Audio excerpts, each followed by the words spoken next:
We're at thinkLA's Motor City West, and I have the pleasure right now of speaking with Scott Empringham. What is the most exciting social media new app that's coming down the line that we should all be paying attention to? Gosh, I'm not even qualified to answer. I'll tell you what I'm most interested in right now is I think Periscope is a blast. I think half my office thinks I'm a lunatic for actually caring as much about it as I do.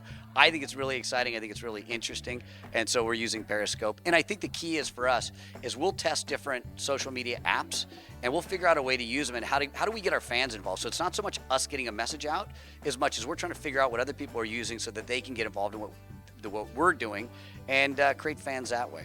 So Periscope is something I'm interested in. Lastly, give us the biggest piece of advice to the marketing community if they want to be successful in not only communicating if they're working with automotive brands to their ideal demographic, but just in general if they're marketing anything.